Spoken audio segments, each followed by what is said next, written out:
Hey Collective, welcome back. I hope you're having a good day today. So today we're going to talk about the mind-body connection. I'm going to start this episode out with a powerful statement. What we think, we create. In school, I really gravitated to my study of psychoneuroimmunology. Basically, that's a really big word for how thoughts can chemically alter our nervous system responses and our immune system protection.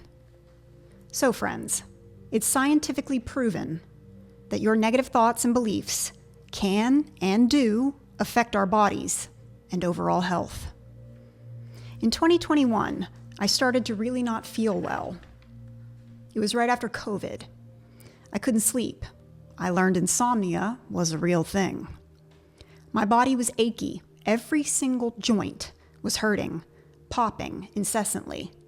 I found myself needing to wear compression sleeves on everything just to get through my shift at work. And after each shift, sitting with an ice pack on a different part of my body. I was used to working out 1 to 2 hours a day. I love moving my body. But it became harder and harder to go that hard without hurting some part of me. The fatigue was unreal. If I did sleep, I would wake up and immediately be yawning, exhausted, like I never slept at all. I would develop random skin rashes, dermatitis, or patches of eczema on different parts of me that would just come and go. I had heart palpitations, rapid heart rate. I was constantly having UTIs or bladder infections. I would get lightheaded when I stood up, dizzy. And I would get sick with colds, sinus infections, ear infections, a lot. If anyone around me got sick, I was definitely getting it. I've had COVID 3 times, sadly. Not to mention my constant gut issues and the anxiety I've dealt with since I was 4. Every blood panel would come back normal. Every arthritis lab would come back normal. They could never find a cause for the UTIs or the bladder infections. They would say, oh, that's common in some women. It just happens. EKGs. Your heart is perfectly normal. The eczema and skin issues. Don't know why. You must have come into contact with something your skin didn't like. Switch to non-fragrance. Free and clear everything. It didn't really help. Gut issues? I did $3,000 of holistic tests to check for food sensitivities and allergies. I completely and extremely altered my diet. It helped some, but not really. All that just to later find out that 20 years of living and not dealing with stress, an emotionally and psychologically abusive partner who gaslit me into thinking I was too sensitive, never taking accountability for his actions or the way he treated me.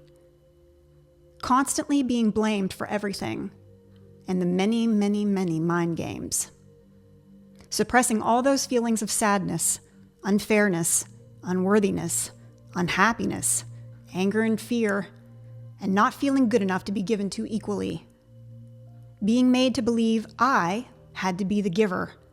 I had to work twice as hard to buy the things I wanted to improve our lives, because that was all on me.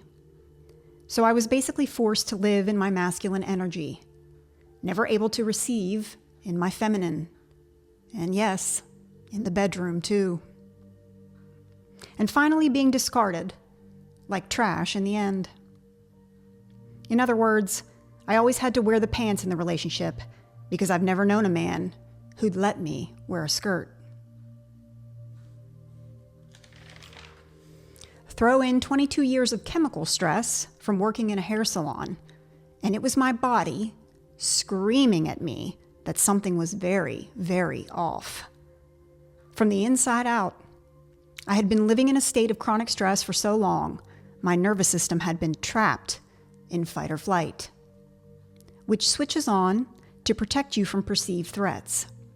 But if you've never actually felt safe or calm or peaceful in your environment or with your partner, then the parasympathetic nervous system, which is your relaxation response, doesn't switch on to return you to your natural state of homeostasis.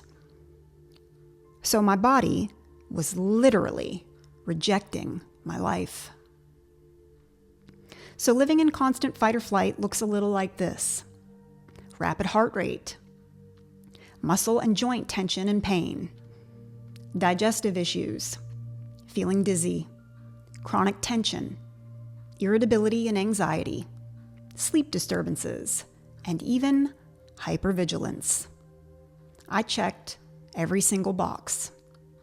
All those doctor visits, all that thinking I was crazy.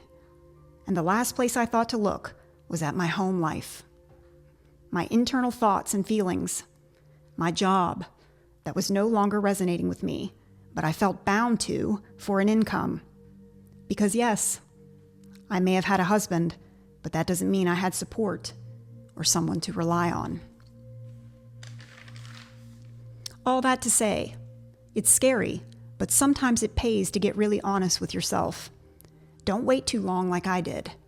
Go inward and start asking yourself some serious questions about your life, about your happiness, about what you deserve and want for yourself, and about your health. In chronic stress, the hormones are very acidic, and that is dangerous. It's inflammatory and will cause disease and illness. Since leaving that relationship, that career, being able to focus on me, being able to give me what I need and want, without guilt or someone being jealous or competing with that, going back to school, I have found so much peace. I've learned so much and am now able to help others. My nervous system has had time and space to find its calm and return to its natural state of homeostasis. And all those issues, haven't struggled with a single one since. I'm more clear and focused than I have ever been. More healthy than I have ever been. When you feel trapped in a relationship or a career, or just stuck in your current life circumstances with no way out, of course that will consume your thoughts. And I imagine the state of those thoughts aren't so good.